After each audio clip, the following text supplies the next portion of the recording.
இதெல்லாம் வந்து அந்த போர்ட்டலில் வந்து வடிவமைக்கப்பட்டது. பட் ஐஐசி அப்படிங்கிறத ஃபர்ஸ்ட் ஸ்டார்ட் ஐஐசி 1 அப்படிங்கிற 2018 இப்போ வந்து 2025 ஐஐசி 8 வரைக்கும் கொண்டு போகிறாங்க. ஒவ்வொரு செக்டார் 1லேருந்து 8 வரைக்கும். ஸோ 1லேருந்து 8 வரைக்கும் எப்படி கொண்டு போகிறாங்க அப்படின்னா ஃபர்ஸ்ட் ஸ்டார்டிங் ஏதோ ஒரு டே அப்படிங்கிறது ஆரம்பிக்கிறதுனால ஒரு கேலண்டர் ஆக்டிவிட்டிஸ் ஆரம்பிக்கலாம் அப்படின்னு பார்க்குறாங்க. ஸோ கேலண்டர் ஆக்டிவிட்டிஸ் அப்படின்னா இப்போ வந்து ஒர்க் ஷாப் நடத்துகிறாங்க, செமினார் நடத்துகிறாங்க, சிம்போசியம் நடத்துகிறாங்க. ஸோ மெனி திங்ஸ் இல்லைங்களா. ஸோ இதெல்லாம் வந்து அடாப்ட் பண்ணி கேலண்டர் ஆக்டிவிட்டீஸாக கொண்டு போகிறாங்க. அந்த கேலண்டர் ஆக்டிவிட்டீஸ் அப்படிங்கிறது பார்த்தோம்னா ஒரு 28 அப்படிங்கிறது ஃபிக்ஸ் பண்ணுறாங்க ஐஐசி 1ல்.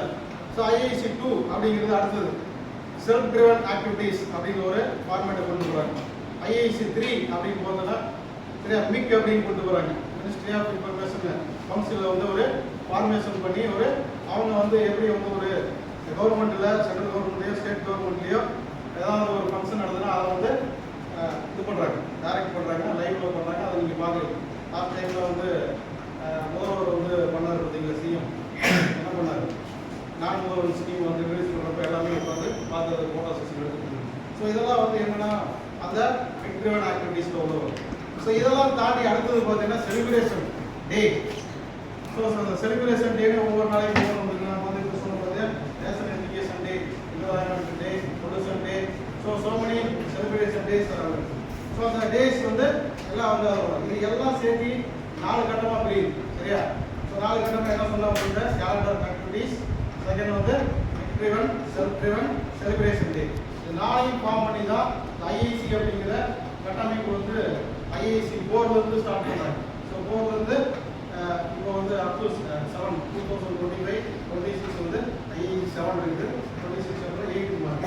ஸோ இதில் ஒன்றுல வந்து ஒவ்வொரு ஆக்டிவிட்டி படிக்க போகிறாங்க. அதுக்கு எப்படி பிரிக்கிறது அப்படின்னா ஒவ்வொரு செஷன் குவார்டர் செஷன் சரியா. ஃபர்ஸ்ட்டு வந்து 4 குவார்டர் பிரிச்சுறாங்க. எப்படி இயர் சரியா. இயரை வந்து 3 மந்த்துக்கு ஒரு சரிங்களா. ஸோ அந்த 3 மந்த்துக்கு எவ்வளோ நடத்துகிறாங்க நம்மளுடைய இன்ஸ்டியூஷன், எவ்வளோ வந்து கண்டக்ட் பண்ணுறாங்க, எப்படி வந்து அது செலிப்ரேட் பண்ணுறாங்க அப்படிங்கிறது ஒன்றா கொடுத்துருக்கோம் சரிங்களா. அப்போ வந்து என்ன எக்ஸாம்பிள் செலிப்ரேஷன் டேல வந்து மினிமம் 12 செலிப்ரேஷன் டே மாதத்துக்கு ஒரு கூட வச்சுருக்கோம் சரிங்களா. அதை தாண்டி வந்து நம்ம ஒர்க் ஷாப் சிம்போசியம் சொன்னீங்க பார்த்தீங்கன்னா செல்ஃப் ட்ரிவனில் பார்த்தீங்கன்னா ஒரு 5-6 அப்படிங்கிற கனெக்ட் பண்ணிடுவோம். ஸோ அது எல்லாமே கேலண்டர் ஆக்டிவிட்டீஸ் வந்து சொல்லிடுவாங்க. வெளியில் போகிறது பண்ணுறது எல்லாமே என்ன ஆண்டர்பிரினர்ஷிப் ஒவ்வொன்றா சொல்லியிருப்பாங்க. அதெல்லாம் என்ன அப்படின்னு பார்த்தா அது வந்து பார்த்தீங்கன்னா ஒரு 28 வருது. டோட்டலாக ஓவராலாக வந்து ஸ்ட்ரக்சர் பார்த்தீங்கன்னா ஒரு 34 to 40 அப்படிங்கிற கமிட்மெண்ட் கொடுத்துருக்காங்க. ஸோ அதை அச்சீவ் பண்ண